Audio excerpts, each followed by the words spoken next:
soir, nous avons le plaisir de recevoir Monsieur Daniel Riolo, journaliste sportif, chroniqueur et aussi auteur. Et d'ailleurs, pour nous présenter son dernier livre sorti en septembre dernier, Cher football français, il nous rend visite. Dans cet ouvrage, il nous dresse un bilan très personnel de la Ligue 1, des fédérations, des joueurs, de leurs présidents. À sa manière que l'on connaît bien, il tacle les non-dits sans aucun tabou. Pour toute question, n'oubliez pas de les poser sur le chat à Monsieur Riolo, qui vous répondra en deuxième partie. Je vous laisse maintenant en compagnie de Monsieur Sébastien Bonnemaison, professeur de lettres au lycée et référent culturel. Je vous souhaite une très bonne soirée à tous. Merci Martin, merci à tous d'être là, de nous écouter ce soir, et merci encore à Daniel Riolo d'être présent avec nous et de s'être porté, voilà, pas volontaire, je vais dire volontaire, mais de nous accorder autant son temps pour le lycée français. Pardon, c'est plus le lycée français, c'est l'International French School, soyons précis. Alors, donc Daniel Riolo, comme l'a dit Martin, vous êtes donc journaliste sportif, vous êtes l'auteur de nombreux ouvrages, et notamment sur le Paris Saint-Germain, que vous avez suivi à la fois en tant que supporter, et ensuite en tant que journaliste détaché. Parmi vos ouvrages, il y en a un que j'ai particulièrement apprécié et dont je conseille la lecture à tous nos éditeurs s'ils ne l'ont pas lu. C'est évidemment Secret de coach. Il y a 2 tomes, et notamment le premier qui est assez exceptionnel et qui dit beaucoup de choses sur votre conception du football et qui, on va le voir, vient un petit peu se télescoper avec la manière dont le football est considéré en France. Pourquoi Secret de coach? Parce que vous allez à la rencontre des plus grands entraîneurs du monde pour les interroger sur leur méthode notamment. On pense évidemment à Arrigo Sacchi, Carlo Ancelotti, Rafael Benitez, Pep Guardiola ou encore Marcelo Bielsa. On a eu quelques-uns de ces entraîneurs en France récemment. Je pense à Carlo Ancelotti, à Marcelo Bielsa notamment. Donc, première chose, vous commencez votre ouvrage avec la crise sanitaire qui a frappé le monde l'an dernier et qui a évidemment eu des conséquences sur le football français. Dans votre dernier ouvrage, Cher football français, qui est une sorte d'hommage ou de clin d'œil à Très cher cinéma français d'Éric Neuf, qui était déjà un pamphlet contre le cinéma français pour donc, décision en avril dernier de mettre en terme à la saison de championnat de foot. Et pour vous, cette décision, elle est symptomatique de la déconsidération que l'on éprouve en France pour le football et plus largement pour le sport. Pourquoi ? Alors, bonjour à tous tout d'abord. Et une petite précision juste pour commencer, Secret de coach, il n'y a pas eu de tome 2 finalement, il y a juste une couverture, mais ça n'a pas été fait. Je n'ai pas eu, je suis pas allé au bout du projet. Mais le 1 existe bien et je suis content que vous ayez aimé parce qu'effectivement, je suis assez content de ce tour d'Europe que j'avais fait alors pour aller rencontrer les plus grands coachs européens. Alors, revenons donc à votre question et à ce dont je traite principalement dans mon livre, les effets notamment de la crise sanitaire et de l'arrêt du championnat qu'il y a eu au mois de mars, puisque c'est à ce moment-là que la crise sanitaire a explosé. La décision, elle est intervenue un petit peu plus tard, c'était au mois d'avril, donc d'arrêter la saison. Et effectivement, on pouvait voir dans cette décision un petit peu le symbole de la déconsidération, de la dépréciation qu'on a toujours eu dans notre pays par rapport au sport et au foot en particulier.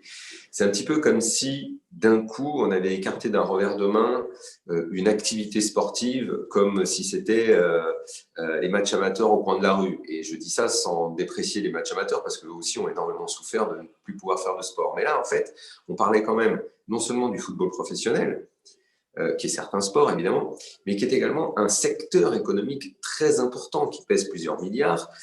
C'est un secteur économique qui ne se réduit pas uniquement à 22 bonhommes qui courent sur un terrain, ce qu'on considère un petit peu trop souvent. J'ai eu l'impression en tout cas qu'on le considérait comme ça en France, mais à énormément de gens qui travaillent derrière. Dans les stades, dans les bureaux des clubs de Ligue 1 et de Ligue 2. Enfin bref, une activité que moi, en fait, je me trouve même un petit peu bête d'être obligé de rappeler que c'est une activité économique au sens large, qu'il y a donc évidemment beaucoup d'argent, mais il y a beaucoup de personnes, d'humains qui dépendent de cette activité économique. Et là, d'un coup, sans réfléchir, j'allais dire une seconde, mais si au moins on s'était donné quelques jours, on décide, on arrête. Avec comme idée derrière que tout le monde allait faire la même chose en Europe, alors que ce n'était pas forcément évident. Très vite, il suffisait de connaître l'impact culturel qu'a le foot dans des pays comme l'Espagne, l'Italie, l'Angleterre ou l'Allemagne pour deviner qu'on allait au moins prendre son temps. Et non pas au-delà de l'impact culturel, et non pas négliger également l'aspect économique, qui est immense autour du foot. Non, nous, ça a été arrêté immédiatement. Énorme bêtise, évidemment, énormément de débats à ce moment-là. Très vite, j'ai compris qu'on faisait une énorme erreur, et je me souviens des premières discussions, premiers débats qu'on avait autour de cette décision, où certains n'hésitaient pas à dire que ceux qui militaient pour continuité de l'activité football, limite, étaient considérés comme des assassins. On ne prenait pas en compte, je sais pas moi, la santé des joueurs. Moi, j'avais juste demandé, est-ce qu'on ne pourrait pas voir comment, en un mois, évolue cette pandémie, pour voir si on ne pourrait pas reprendre. À l'époque, on n'envisageait pas encore beaucoup les stades vides, on ne savait pas tellement où on allait, mais au moins, on pouvait se donner le temps de la réflexion. Ce qu'ont fait les autres pays, très bêtement, et même pas naïvement, hein, j'insiste, bêtement, les dirigeants du football français, ils ont eu toujours pour habitude de se prendre pour ce qu'ils n'étaient pas. Là, je pense qu'ils ont décroché le pompon en pensant que les autres allaient les copier. Alors que ça fait 40 ans qu'on essaye, nous, de les copier et de faire progresser notre football en regardant mal, sinon on aurait progressé, les autres dirigeants. Là, comment ont-ils pu imaginer une seconde que les autres allaient suivre la France, alors qu'en matière de football, nous n'avons toujours été que des suiveurs. Pire, ils ont envisagé que Emmanuel Macron, en passant un coup de fil à Merkel, allait lui dire « Bon, nous, on arrête, si tu pouvais arrêter aussi, et si du coup, ça peut faire traîner de poudre pour que tous les autres arrêtent, c'est bien. » Évidemment, c'est absolument pas ça qui s'est passé. On a été les seuls à arrêter. Certes, il y a eu la Belgique, mais les enjeux économiques n'étaient pas les mêmes, puisque le début, finalement, de la crise économique de notre football, qui a été suivi ensuite par la faillite de Mediapro et le calcul effectif de ce que ça coûterait entre le public qui ne peut plus venir au stade, les droits télé qui ne rentrent plus. Le début de la crise, il est là. Aujourd'hui, le football français est face à un énorme point d'interrogation. Comment se relever de ça? Avec quel droit télé? Nos deux piliers qui tiennent le foot français, les droits télé et la vente de joueurs. Bon, il va falloir vendre beaucoup plus, donc s'appauvrir en termes d'effectifs. Il va falloir rembourser les prêts garantis par l'État, puisque l'État a beaucoup aidé en France, vous le savez, toutes les activités économiques et également le foot. Donc l'avenir est assez sombre, en fait, d'un point de vue économique. On ne sait pas bien où vont les clubs. Beaucoup sont à l'agonie aujourd'hui.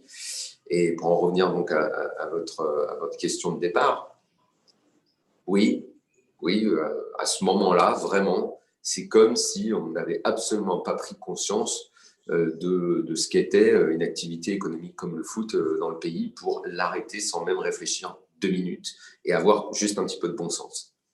Alors, ce qui est surprenant, en revanche, c'est que autant que le gouvernement décide, que les élites, comme on dit, décident de l'arrêt du football, parce qu'eux ne vont pas au stade. Donc, à la limite, on se met à leur place, il faut comprendre que pour eux, ce ne soit pas important.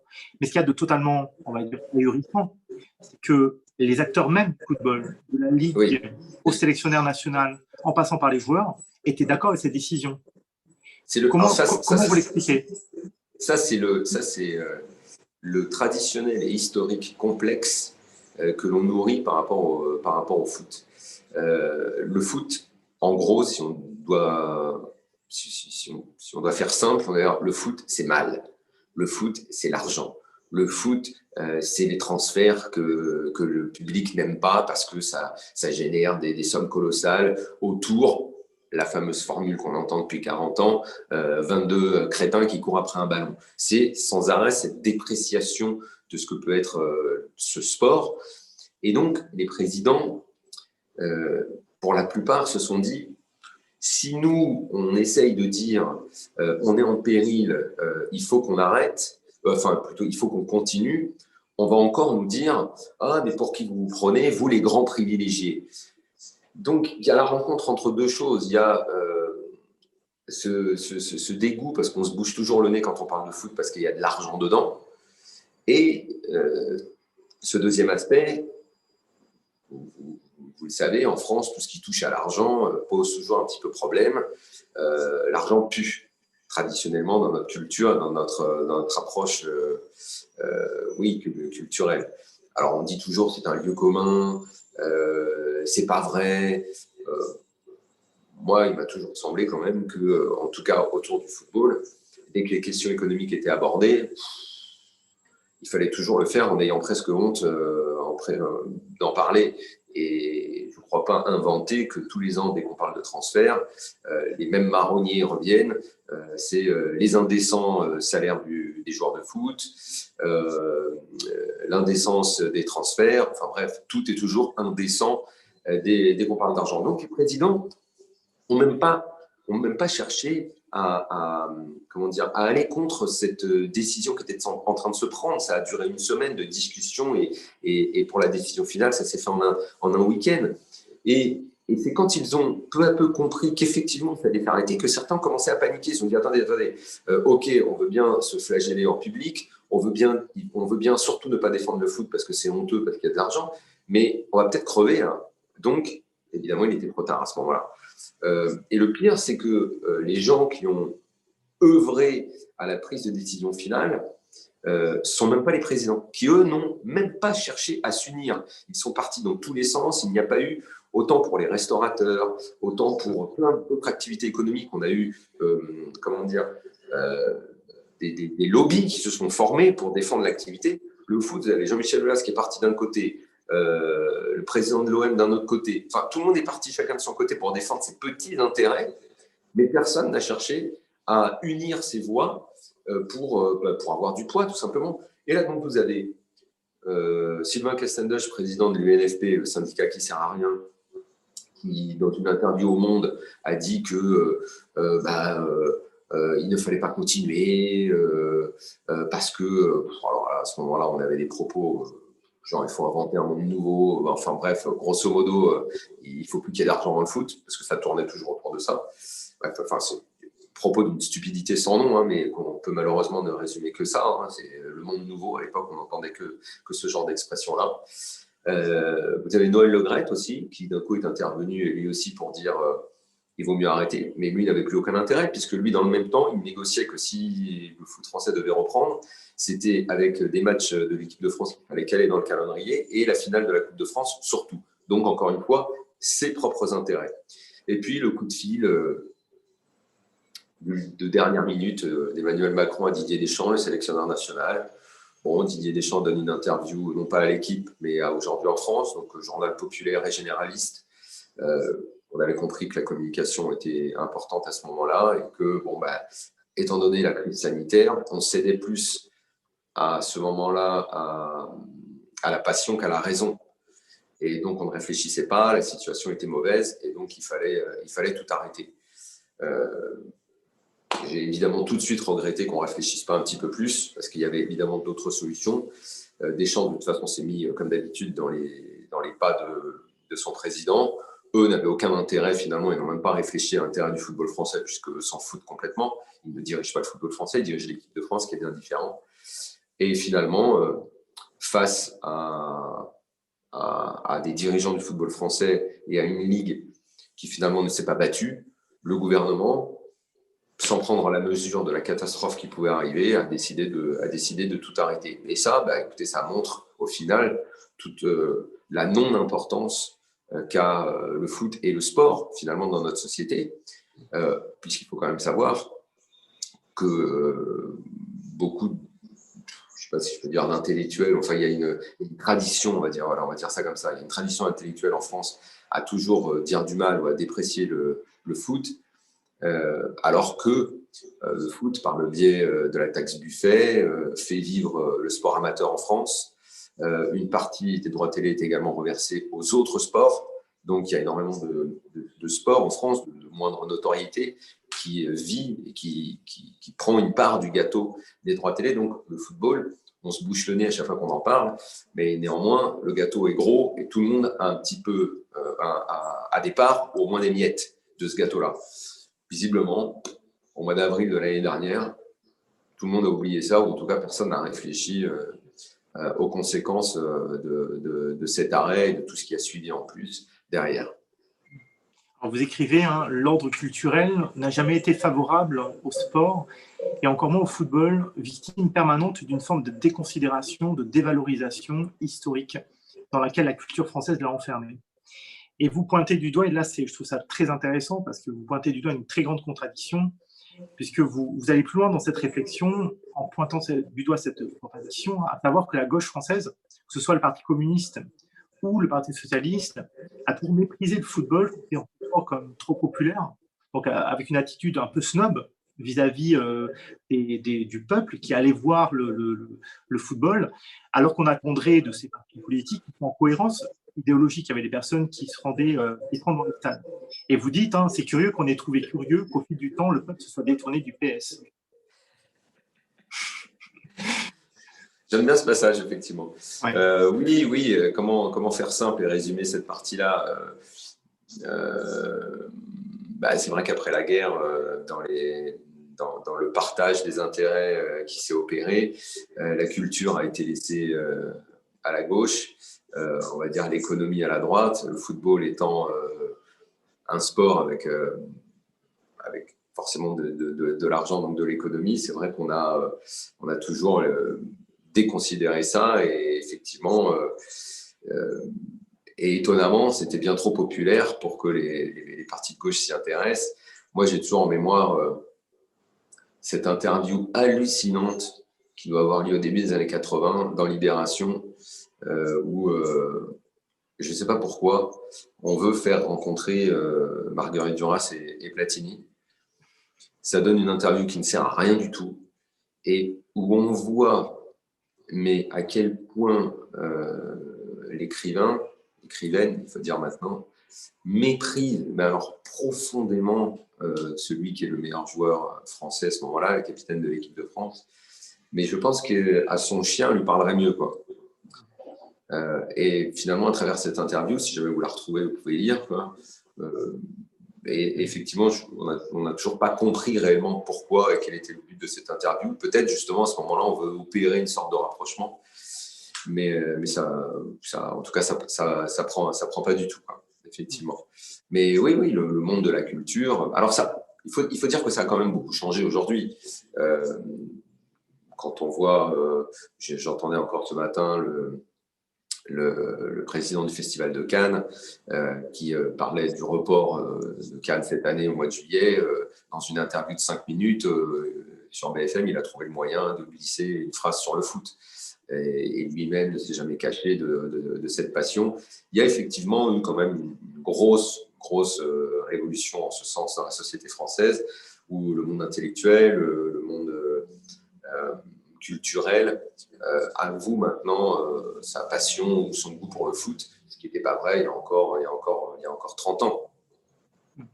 Alors, on va passer au thème de l'économie du football français, la manière dont elle est gérée en France. Et à vous lire, hein, on se rend compte à quel point les dirigeants, c'est-à-dire les dirigeants de clubs, à la tête des clubs, les présidents, n'ont aucune compétence en matière de football. Et c'est complètement, c'est très impressionnant de voir des personnes qui sont extrêmement compétentes en termes d'économie, qui sont souvent énarques, qui viennent de grandes écoles et qui n'ont absolument aucune compétence en matière de football et qui gèrent le football comme vous dites, comme un monopoly. D'où c'est venu cette on a le sentiment que dans les années 70-80, c'était pas tout à fait le cas. Que dans certains clubs, on avait quand même alors effectivement des dirigeants, des gens qui étaient parfois fortunés, je pense à Daniel Echter au Paris Saint-Germain, mais qui aimaient le foot, qui s'y connaissaient. Or aujourd'hui, on a le sentiment que depuis une vingtaine d'années, on a comme ça des personnes qui arrivent à la tête de clubs sans vraiment connaître le jeu et forcément, on se dit, une personne incompétente dans une entreprise, ça ne peut pas marcher. Alors, sur cette question, le problème est vraiment complexe. Bon, alors, parlons juste du présent.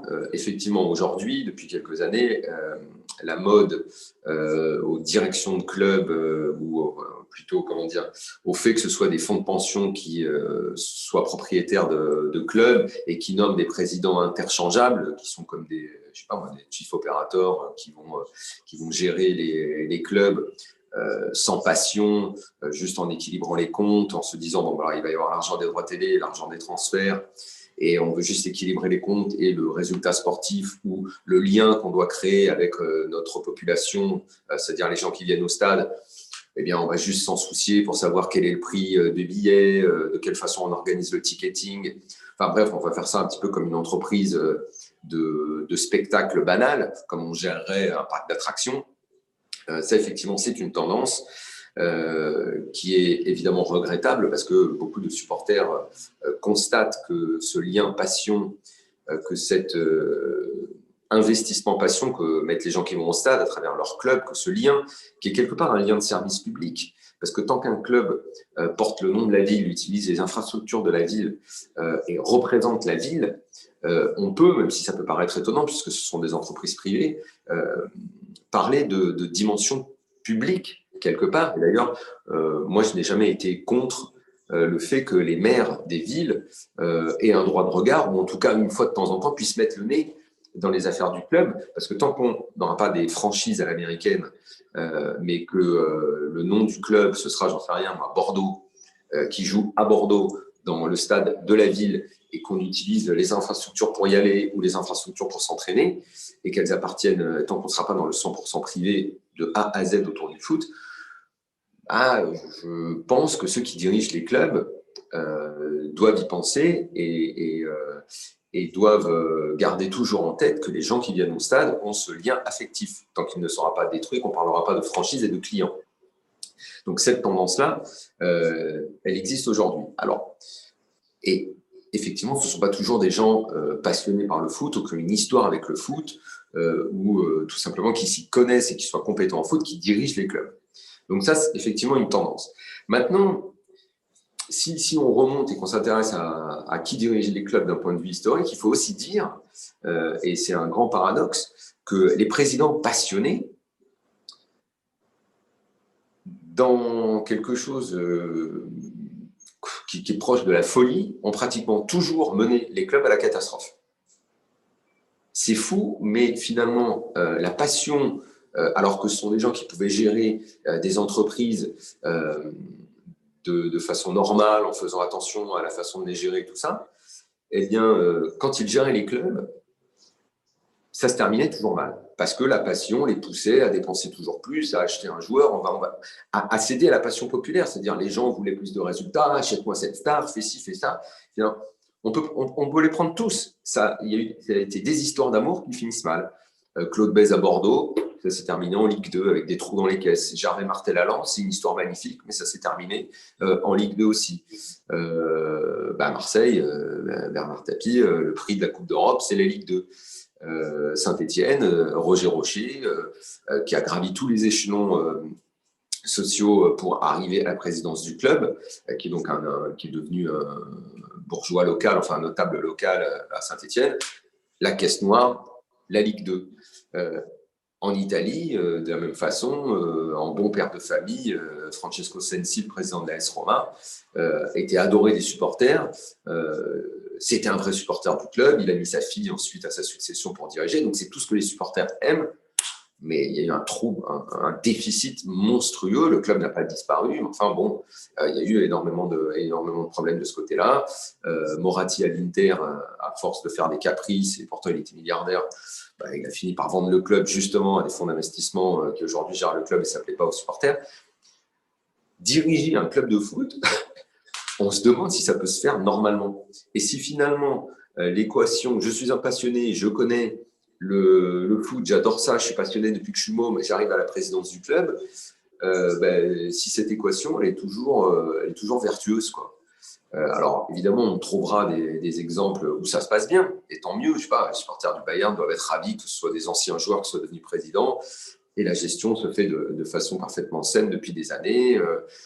Le Real Madrid de Florentino Pérez va beaucoup mieux qu'à l'époque où il y avait des trous pareil dans la caisse, et ça a duré très longtemps de ce côté-là aussi. Regardez le Barça, ce sont des socios. C'est un président, ce sont des présidents qui sont des supporters du club, des hommes d'affaires qui viennent au club. On ne peut pas dire qu'ils n'ont pas la culture foot. Et il y a une dette qui est abyssale aujourd'hui. Donc, savoir s'il faut être passionné, s'il faut avoir une culture foot, ou s'il faut avoir grandi dedans pour être un bon président, je ne sais pas si c'est forcément vrai. En revanche, pour ce que j'expliquais au début, les fonds de pension qui dirigent les clubs, et qui nomment des présidents totalement interchangeables qui peuvent très bien diriger un club le lundi et passer dans un autre club à la fin de la semaine. Ça, je pense qu'à terme, obligatoirement, ça va casser le lien avec les gens, avec le peuple qui va au stade. Cette vision du foot qui peut devenir une entreprise de spectacle banal avec des supporters remplacés par des clients. Là, en revanche, je suis beaucoup plus sceptique là-dessus. Je ne pense pas que la culture foot, que les gens qui se rendent dans les stades adhèrent à cette culture-là. Vous écrivez, ce n'est pas le système qui est pourri, c'est la logique industrielle dans laquelle on s'est enfermé. Pourquoi? Parce qu'on n'a rien fait pour s'améliorer sportivement. On a pensé à vendre des joueurs avant de penser au jeu. On a pensé à remplir des stades sans penser à ce qu'on allait proposer comme spectacle. L'économie n'est pas l'ennemi. C'est l'incompétence de nos dirigeants qui l'est. Alors, on va revenir justement à ce mépris du jeu et je reviendrai notamment à une anecdote de Luis Fernandez qui pour vous chambrer, disait « Ah tiens, toi, t'es l'intello du foot », comme si c'était une insulte, comme si c'était un télo du foot était un oxymore finalement, quelque chose qui n'allait pas ensemble. Et donc cette espèce de conception que la tête et les jambes et les deux doivent être totalement séparés. On peut pas concilier les deux. Et ça, vous en parlez aussi. Mais ce qui est intéressant, c'est qu'on a le sentiment aussi à vous lire que la seule innovation, et on l'a même vu au PSG, qui est peut-être le club en France le mieux préparé pour l'élite, le mieux pensé, c'est le fait de mélanger des générations dans l'effectif. Le fait d'appeler, de faire signer un dernier contrat à un joueur aguerri qui a fait sa carrière, un joueur français ou étranger qui a fait sa carrière à l'étranger, et le mélanger, le mettre en contact avec de jeunes joueurs, en sorte que les gens apprennent des autres. Et pourtant, on vous dit que ça ne marche absolument pas en France. Ouais. Si je dois synthétiser un petit peu votre question, ça pourrait se résumer en manque dans le manque d'imagination, d'initiative, de réflexion des dirigeants depuis des années. En fait, ils ont pensé foot business. Foot business, c'est je gère simplement de l'argent. Je vois que le modèle économique, c'est les droits télé qui rentrent et le trading de joueurs. Ils ont essayé de faire venir des gens au stade. Les affluences ne sont pas énormes dans le stade en France, c'est comme les audiences, mais la question que je me pose, c'est qu'est-ce qu'on a fait pour séduire les gens, pour se rendre attractif, pour développer l'activité économique? Pas grand-chose, parce que moi, pendant longtemps, quand je regarde, il m'arrivait de parler avec des présidents qui disaient ah ouais, alors on a développé toute une nouvelle stratégie pour remplir les stades, pour faire ceci, pour faire cela, et puis on va améliorer ça. Et puis la Ligue disait on va placer 20 caméras, et puis on va filmer le spectacle autrement. Excusez-moi, mais pour que l'activité économique fonctionne, vous ne voulez pas améliorer le produit au lieu et penser au produit avant de penser à ce qu'il y a autour? Dire dans la boutique, bossez sur le produit, faites un produit de qualité, et puis après vous penserez au rayonnage, à la mise en valeur, à qu'est-ce que je mets sur l'aventure et comment je décore la boutique. Vous ne voulez pas penser au jeu? Ça, c'est quelque chose qui, à chaque fois, me laissait bouche bée, c'est que j'en avais pas un qui parlait du jeu. Je dis, mais essayez de penser au spectacle, à la façon dont vous allez vous rendre attractif. Toi, président, quel entraîneur tu vas me prendre, qu'est-ce qu'il va… c'est un petit peu comme si tout le monde devait gagner. Et pour gagner, peu importe la façon, on visait le résultat. En parallèle à ça, il y avait la formation de nos entraîneurs et nos modèles de réussite qui ont été beaucoup France 98, un jeu ultra défensif, sans penser au fait que tous les joueurs avaient appris le très haut niveau à l'étranger, étaient des bêtes de compétition. On a voulu dupliquer ce genre de modèle-là dans la formation de nos entraîneurs qui ont tous voulu copier ce modèle et dans les joueurs qui devaient tous gagner des duels. Finalement, ça a donné un football lénifiant, impossible à regarder. Notre Ligue 1 post-98 n'a eu de cesse de se dégrader. Nos résultats en Coupe d'Europe, il n'y avait plus aucune réflexion sur le jeu. Nos résultats en Coupe d'Europe dans les années 90, c'était bon. C'est la période où on a gagné 2 Coupes d'Europe et où il y a plusieurs clubs qui vont en demi ou en finale. Monaco fait une finale, Paris fait une finale, Marseille fait une finale, Bordeaux en finale, Auxerre va même en demi. Enfin, les années 90 sont plutôt bonnes. Mais le post-98, tout ce qui s'est passé derrière est une catastrophe au niveau des clubs. Mais vous ne voulez pas réfléchir? Pourquoi? Vous voyez bien que nos résultats ne sont pas bons. Eh bien, il n'y avait jamais de réflexion là-dessus. Et on parlait de… alors, paradoxalement, les droits télé augmentaient. Ça, c'est le grand mystère, mais on voit bien que c'était une bulle qui a failli par exploser, puisque aujourd'hui, on se demande si la Ligue 1 vaut 400 millions. Je ne sais même pas si on va atteindre ce chiffre-là, mais même 500, ce serait terrible, puisqu'on serait en régression par rapport aux appels d'offres des 10 dernières années. Enfin bref. Et il y avait toujours cette idée qu'on va développer l'activité économique sans travailler sur le produit. Ça, c'est quelque chose que j'ai absolument jamais compris. J'avais beau, je le raconte dans le livre, parler de l'exemple de l'Espagne en 2008 qui a traversé une crise économique terrible, bien pire que celle que nous on a eue à ce moment-là, et qui ne pouvait plus acheter de joueurs, qui ne pouvait plus faire de gros transferts. Référence aux Galactiques début des années 2000 du Real, mais qui a pensé le foot autrement, qui a pensé le foot par le jeu,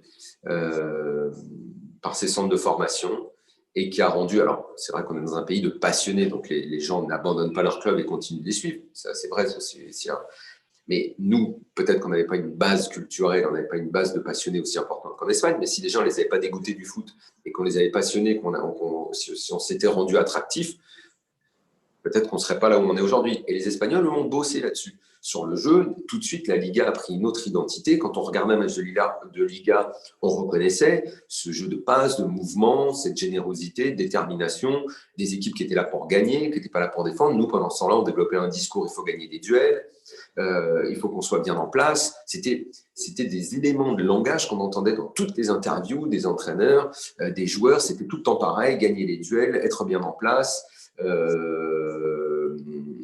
ne pas prendre de but. Voilà, c'était tout le temps les mêmes éléments de langage. Les Espagnols ont fait leur révolution. Dès 2008, ils ont été champions d'Europe, champions du monde 2010, rechampions d'Europe en 2012. Pendant ce temps-là, leurs clubs ont tout raflé. Le Barça est devenu maître du monde avec une équipe qui n'a pas coûté d'argent, puisque Messi, Xavi, Iniesta, tous ces joueurs-là sont des joueurs formés au club. Et ils ont laissé leur empreinte. Les Espagnols sont devenus, ils sont encore aujourd'hui un des meilleurs championnats, avec des super clubs. Enfin bref, ils ont dominé le foot pendant 10 ans ensuite. Nous, cette réflexion, on ne l'a jamais menée. Nous, on n'a jamais pensé à comment on ferait passer qui devait devenir entraîneur, quelle était la réflexion sur le jeu, comment on formerait nos joueurs. Non, nous, en fait, plus on prenait du retard, plus on voyait qu'on ne progressait pas dans nos résultats en Coupe d'Europe et que notre championnat devenait de plus en plus ennuyeux, plutôt que de lutter contre ça, on a développé un autre modèle économique qui a été de dire, les étrangers, ils aiment bien nos joueurs parce qu'on a un énorme bassin de population, une population qui voit dans le foot un ascenseur social, et on a une matière première qui est formidable. On va travailler là-dessus. On va fabriquer du produit standard. Et puis après, on va vendre. Et puis le produit standard sera affiné, il progressera quand il sera à l'étranger. Parce que nous, on est sans arrêt en train de dire notre formation est formidable et les pays étrangers, les clubs étrangers s'arrachent nos joueurs. Ils s'arrachent la matière première. Ils l'apprennent de plus en plus tôt. Et après, ils la travaillent quand ils l'ont dans les clubs, cette matière première. On a des joueurs qui partent à 18-20 ans, qui ne sont même pas connus en France, qui ont à peine joué des matchs de championnat dans notre Ligue 1, qui arrivent là-bas et qu'on façonne petit à petit. Sans parler des mecs qui ne sont même pas du tout français dans leur conception, comme Griezmann, même un Varane, est parti tellement tôt que c'est au Real Madrid qu'il est devenu joueur de foot. Pogba, c'est la même chose. Enfin, je fais la liste même des joueurs champions du monde en 2018. À part Mbappé, il n'y a pas de joueur dont on peut dire qu'il est réellement formé en France. Et d'ailleurs, le dernier joueur qui a réellement eu une carrière en Ligue 1 et qui est devenu une star à l'étranger, c'est Benzema. Mais il n'y en a pas d'autres. Les autres sont des joueurs qui sont partis très très tôt. Même Hernandez, pour citer encore un joueur qui était dans l'équipe de France des champions du monde. Les autres sont partis, il y a même des mecs qui ont des parcours hors centre de formation, qui ont échappé à tout ça, genre Giroud par exemple. Le reste, je ne comprends pas qu'on ne se rende pas compte qu'en fait, au lieu de se gargariser de notre formation, on ne voit pas finalement qu'on est en train de laisser partir des gamins de plus en plus tôt. Les Allemands sont en train de prendre tous nos jeunes joueurs autour de 17-18 ans, ils prennent la matière première, puis la mettent dans les clubs, et puis après, ils les font progresser. Là. C'est les petits Français de Leipzig, quand on les voit en Coupe d'Europe, on ne sait même pas qui c'est en fait. Ou pas Mécano, ce mec-là. Oui, pour ceux qui suivent le foot, évidemment, on savait très bien qui c'était, mais qui a souvenir de eux dans des matchs de Ligue 1. Et ça, c'est de plus en plus. Donc en fait, on est en train de devenir une sorte de centre de formation de l'Europe, de fabrique à joueurs, mais on fait du produit standard. Le produit devient bon quand il arrive à l'étranger. Vous parliez de l'Espagne, et vous parliez évidemment de Del Bosque, de Guardiola notamment. Et effectivement, Guardiola, qui est un entraîneur extraordinaire, qui a, comme vous le dites, révolutionné le jeu au Barça. D'ailleurs, un jeu qui lui colle beaucoup à la peau et on a tendance à comparer ce qu'il fait à cette réussite-là. Bon, c'est normal, c'est tout à fait normal. Mais surtout, ce qui est intéressant, et on voit qu'on est à des années-lumière de la manière dont nos entraîneurs réfléchissent, c'est que vous expliquez que Guardiola, même joueur, à la fin de sa carrière, a toujours cherché l'inspiration dans d'autres territoires. Des milieux artistiques notamment, qu'il va fréquenter pour modifier son approche du métier d'entraîneur. Et vous dites qu'il est alors encore joueur, il est allé à la rencontre de Bielsa avec un écrivain, David Trueba, et c'est avec lui donc qu'il va rencontrer Bielsa, qui est considéré par Pochettino, par toute une génération comme un génie du football. Et justement, Bielsa, on a eu la chance de l'avoir à Marseille pendant 1 an. Et je voulais vous demander, qu'est-ce qu'il a changé, Bielsa, à Marseille et dans l'opinion? Je ne sais pas s'il a changé quelque chose. En tout cas, en 1 an, il a profondément marqué les esprits là-bas à Marseille, puisqu'on l'adore encore, que la majorité des supporters de Marseille ont été fascinés par le personnage. Je pense qu'en tout cas, il y a énormément de gens qui apprécient parce que c'est un intellectuel du football, qui réfléchit, qui a une volonté dans ce que son équipe doit exprimer sur le terrain, cette passion, cette volonté de jouer, d'attaquer, une sorte d'esprit un peu chevaleresque, qui certes peut se fracasser sur des équipes qui tactiquement vont lui opposer quelque chose, mais justement, il pousse à la réflexion l'adversaire. L'entraîneur qui joue contre une équipe de Bielsa doit réfléchir et doit se dire, si je veux le piéger, comme on ferait dans une partie d'échecs, je dois proposer autre chose. Et c'est vrai que énormément d'entraîneurs français le critiquaient quand il était à Marseille, mais beaucoup se gargarisaient quand il le battait. Il disait, voilà, avec ses grandes idées, machin, moi j'ai mis en place quelque chose et j'ai gagné. Tant mieux pour toi. C'est très bien si tu as réussi. Mais au moins, ça t'a poussé à la réflexion. Et en ça, je trouve que c'est déjà intéressant quand on a dans un championnat des gens qui s'opposent dans leur conception du foot. Parce que ça crée des débats, ça crée de la réflexion et ça rend au final le sport attractif. puisqu'on a envie de le suivre, parce qu'il y a des personnages. Qu'est-ce qui fait qu'on suit le foot?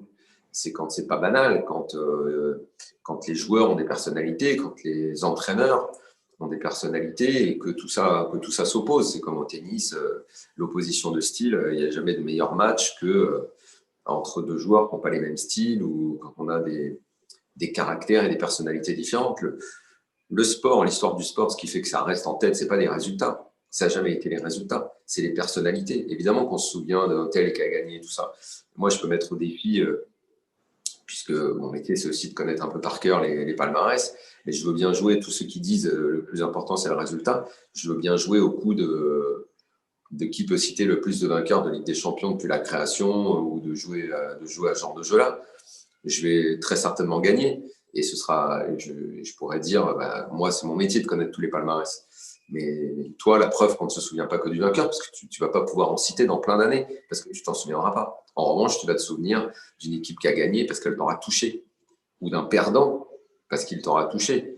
Parce que tout le monde se souvient des Pays-Bas deux fois défaits en finale de Coupe du Monde, parce qu'on se souvient de joueurs fantastiques qui n'ont pas forcément eu le ballon d'or, et parce qu'il n'y a qu'une seule équipe qui gagne le championnat de France. Il n'y a qu'une seule équipe qui gagne la Coupe du Monde une fois tous les 4 ans, ou un Euro une fois tous les 4 ans, ou la Ligue des Champions, une seule équipe une fois par an. Si ça se résumait seulement aux gens qui gagnent, le foot serait bien peu de choses. Et justement, ce qui fait sa richesse, sont les personnages, sont les défaites, des joueurs fantastiques, des histoires. Et nous, la religion du résultat, post-98, elle a fait beaucoup de mal. En fait, c'est comme si toutes nos déceptions pendant des années, ce foot français qui ne gagnait jamais rien, notamment en club, ou trop peu, ou même l'équipe de France qui était magnifique dans les années 80, mais à chaque fois on était déçus parce qu'elle a gagné l'Euro 84, mais on était déçus en 82, ça a été une grande souffrance, puis en 86, et puis les Coupes du Monde on n'était pas allé, parce que c'est terrible de ne pas aller à une Coupe du Monde, 90, 94, et le succès de 98, voilà, c'est comme ça maintenant. Le résultat doit être le roi. Et la religion du résultat a fait beaucoup de mal en France, ouais, au final. Alors, l'heure tourne et je voudrais laisser aussi la parole, la possibilité à ceux qui nous écoutent de vous poser des questions. Je ferai juste une dernière question et je voulais évoquer aussi le football comme symptomatique des problèmes sociétaux, comme miroir vraiment de ce qui nous dit de nous, en fait. C'est ça qui est intéressant. Vous parlez par exemple de l'archipel français de Jérôme Fourquet qui est né au Parc des Princes, dans cette espèce de violence que vous avez connue, vous, en tant que supporter et ensuite en tant que journaliste. Vous parlez notamment il y a de très belles pages sur l'assimilation aussi, que vous condamnez totalement avec Benzema, qui dit de manière très… Karim Benzema, qui dit, quand il est encore en équipe de France, et qui dit en 2008 que son cœur est en Algérie, mais que sa raison le pousse à accepter l'équipe de France. Et on lui est tombé dessus, évidemment, et vous dites précisément qu'il n'y a que Zemmour pour penser qu'on peut s'assimiler tout à fait à un pays, à une culture. Et évidemment, notre propre culture, nos propres racines, à un moment donné, reviennent et ressortent. Et donc, il faut l'accepter, il faut le développer et l'alimenter. Donc ça, c'est pour ceux qui n'auraient pas lu votre livre. Aussi, il y a de très beaux passages aussi sur ces thématiques-là. Je voulais simplement aussi que vous nous racontiez un petit peu, parce que je trouverais ça exceptionnel, l'anecdote sur Nabil Fekir et la manière dont on racialise, on communautarise aussi le débat en France. Nabil Fekir, qui a 3 saisons, je crois, revient un petit peu avec un peu d'embonpoint à l'entraînement après l'été. Et vous dites… que Nabil Fekir est revenu des vacances dans des conditions physiques pas acceptables. Et pourquoi on vous est tombé dessus à ce moment-là? Ah oui, sur le coup, je n'avais pas compris à quoi vous y allusiez. Ah oui, non, alors justement, non, je ne dis pas une condition physique, je dis il ne peut pas se présenter avec cette allure-là. C'est ça, l'allure. Et moi, je fais référence à son ventre. Ouais. Et c'est vrai que sur la photo, il n'y a pas que le ventre. Il y a une barbe qui est un peu longue et qui est un peu caractéristique. Et les réponses que je vois sur les réseaux sociaux, c'est « Ouais, qu'est-ce que tu as après sa barbe? Qu'est-ce que tu as ceci? Qu'est-ce que tu as cela ?» Et il dit « Ah non, mais je parlais juste de son bide, moi, que je trouvais un peu gros. » Oui, oui, évidemment que c'est caractéristique, évidemment que je le constate tous les jours, mais ce n'est pas moi qui le constate. On le voit bien aujourd'hui, notre pays est déchiré, il se communautarise de plus en plus. Bon, vous faites allusion à l'auteur, Jérôme Fourquet, c'est un archipel français, mais il n'y a pas que lui. Il y a le face-à-face et non plus le côte-à-côte de l'ancien ministre de l'Intérieur, Gérard Collomb. Enfin, je ne vais pas développer parce que ce serait beaucoup trop long. Il y a des gens qui font ça beaucoup mieux que moi, mais ramener juste au football, oui, je vois bien qu'aujourd'hui, et l'évolution est presque inquiétante parce que parfois, moi, je ne sais même plus tellement comment tourner mes phrases. Alors peut-être que le lundi, je vais faire attention, et puis le mardi, je ferai plus attention, et puis parce que j'ai pas envie de faire attention, parce que je veux pas, parce que je supporte pas qu'on m'accuse d'être raciste parce que je critique un joueur rebeu ou un joueur noir, alors que je regarde même pas moi sa couleur, et que dans le même temps, je vais critiquer probablement plus que tout autre joueur, Verratti, qui est italien exactement comme moi, et ça ne m'empêche pas de le critiquer, et évidemment plein d'autres, mais je ne veux pas faire ça parce que ce serait remplir des colonnes. Ce serait dire, bon, alors là, j'ai critiqué un blanc, là, j'ai critiqué un noir, là, j'ai critiqué un arabe, là, j'ai critiqué un espagnol. C'est aberrant, mais pourtant, aujourd'hui, énormément de gens ne font plus que ça. Beaucoup de gens ne font plus que ça. On racialise à mort mais c'est dans tous les débats de société en France aujourd'hui. On racialise énormément, on divise énormément. Et moi, je le vois au niveau du football, c'est sans arrêt. Ça avait commencé déjà avec Benzema au début des années 2010, hein, quand je critiquais Benzema en équipe de France. Forcément, c'était du racisme. Mais ce qui s'est passé entre Benzema et Didier Deschamps, c'est tout à fait ça. Aujourd'hui, les principaux soutiens de Benzema sont des supporters de foot qui ont la même origine que lui, et les mêmes vont taper sur Giroud. Tout ça, au fond, à mon sens, est dénué d'intérêt, mais néanmoins, c'est une réalité que je constate tous les jours. Et j'ai beau dire, mais moi je m'en fous, je ne regarde pas la couleur ou l'origine, de toute façon c'est trop tard, on ne croit pas. On ne croit pas, on ne peut plus croire aujourd'hui. On ne peut plus croire. Parce que je pense que vu l'évolution que ça prend, dans 10 ans, un journaliste noir pourra critiquer un joueur noir, et moi je ne pourrai plus que critiquer les joueurs blancs.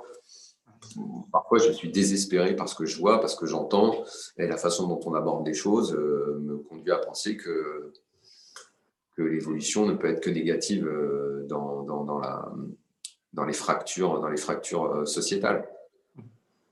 Merci beaucoup. En tout cas, je prends une question dans le chat. Bonjour Daniel, la création inévitable d'une Super Ligue européenne dont tu parles souvent dans l'after n'est-elle pas finalement un mal pour un bien pour le football français? Peut-on imaginer un nouveau modèle de revenus et de droits TV qui permettrait à un ou deux clubs français ayant vocation à participer à la Super League de se développer librement tout en recentrant les autres clubs sur la passion de l'ancrage local? Ça, c'est la grande question du moment. En tout cas, c'est une des questions qui m'intéresse le plus. Effectivement, les réunions se multiplient, le process est bien entamé, et on connaît même l'identité des 15 clubs fondateurs de cette future Super League. Ça ne veut pas dire à 100% qu'elle aura lieu, parce que si l'UEFA, la FIFA proposent des projets alternatifs, si l'UEFA revoit sa Ligue des Champions et que ça plaît aux clubs les plus importants en Europe, peut-être qu'on adhérera au nouveau projet et qu'on abandonnera la Super League. Mais toujours est-il que le foot en l'état actuel va exploser et qu'on va vers quelque chose de nouveau. Est-ce que ce sera un bien pour notre football ? C'est toujours pareil, hein. C'est comme quand je disais tout à l'heure, la crise économique en Espagne, on a su s'en relever et inventer un nouveau modèle. À chaque crise, on peut inventer un nouveau modèle, et on peut toujours sortir par le haut d'une crise. Encore faut-il le vouloir et avoir l'intelligence d'en sortir par le haut. Cette Super League, a priori, elle ne concernerait en membre fondateur que le PSG. La France obtiendra peut-être une invitation pour Marseille, probablement, pour Lyon, je ne sais pas, parce qu'après ce sera de la négo, il faudra voir si Aulas parvient à mettre son club dedans. Mais si derrière, les autres clubs, les autres supporters, la Ligue ne fait que pleurer sur cette Super League et dire c'est pas bien, j'en veux pas, sans justement penser à comment créer un nouveau modèle, parce que de toute façon, ces clubs qui seront concernés n'abandonneront pas leur championnat. Probablement que le PSG jouera avec une équipe B dans la Ligue 1, mais la Ligue 1 continuera d'exister. Il n'y a pas de raison que Bordeaux, Nantes, Saint-Etienne, Lille disparaissent. Absolument pas. Donc ce championnat continuera. Il aura probablement moins de droits télé, puisque les diffuseurs seront peut-être plus intéressés. Et encore, ça dépend. Parce que si le diffuseur en France devient un GAFA, peut-être que Canal aura besoin, ou un autre média, de garder la Ligue 1 qui continuera d'intéresser les gens. Mais si les gens se détournent, si les gens, il faut dire quand même qu'en ce moment, les gens se détournent plutôt de la Ligue 1 et que les modes de consommation du football sont en train d'évoluer et que le jeune public ne regarde plus 90 minutes d'un match.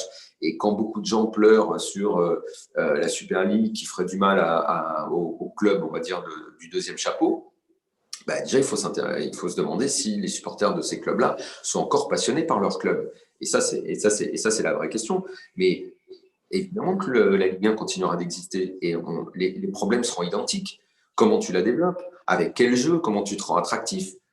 Et le supporter de Nantes, il pourra toujours pleurer sur la Super League, mais de toute façon, il n'est absolument pas concerné par le truc. Donc, peut-être qu'il jouera contre une équipe B du PSG, mais l'équipe B du PSG, elle aura beaucoup de qualité. Elle sera présente. Je veux dire, ça ne va pas lui enlever son plaisir. Donc, la Ligue 1 continuera. Ce n'est pas la mort des championnats nationaux. Moi, je ne milite pas pour. Je veux juste voir un petit peu ce que ça va donner. Et je vois bien qu'aujourd'hui, en l'état, notre football a un gros problème. D'abord, d'attractivité, ça c'est sûr, en Ligue 1. Parce que les gens qui pleurent sur la Ligue 1, est-ce qu'ils les regardent les matchs? Ça se saurait s'ils les regardaient, puisque les audiences sont à la baisse. Donc, alors après, ils peuvent dire oui, mais c'est à cause de nos dirigeants et tout. Je suis de leur côté, je les critique moi aussi, ces dirigeants-là. Mais ça va être aussi le travail de la Ligue. C'est là qu'il va falloir surtout qu'il y ait des gens compétents pour continuer à promouvoir le produit et pas uniquement aller pleurer sur la création éventuelle de cette Super League en disant c'est pas bien, c'est pas bien, c'est pas bien. Mais ok, ça ne me plaît pas. Ok, PSG, Marseille, vous voulez y aller. Nous, qu'est-ce qu'on fait? C'est qui reste. Est-ce qu'on se fait un championnat à 18 clubs? On essaye de rendre le produit attractif. On essaye de promouvoir une façon de jouer, des jeunes joueurs, parce que la vie continuera. Et à mon sens, il n'y aura pas de raison de pleurer là-dessus. On peut très bien inventer un nouveau championnat. De toute façon, en l'état, il y a un truc qui est cassé, donc il va falloir évoluer. Et merci beaucoup. Il est 56. J'avais promis de vous libérer à 55. Donc voilà, promesse pratiquement tenue. En tout cas, je vous remercie beaucoup, Daniel Riolo, de votre temps. Merci Sébastien, merci à vous tous. Et je rappelle qu'on peut vous retrouver sur RMC pratiquement tous les soirs et aussi en week-end, je crois, pour votre émission sur le poker, qui est très intéressante aussi. C'est vrai. Voilà. Et je laisse la parole à Martin pour la conclusion. Merci beaucoup, Sébastien. Merci à vous. Merci Daniel, merci beaucoup d'avoir pris le temps de cette conférence. Juste pour tout le monde, je rappelle les prochains événements. Donc, le mercredi 10 février à 19h, nous recevons Marie-Pierre Liedo qui nous parlera des dernières découvertes sur le cerveau concernant l'apprentissage. Voilà, tous merci. N'hésitez pas à vous inscrire et je vous souhaite une très bonne soirée, une très bonne journée à tous.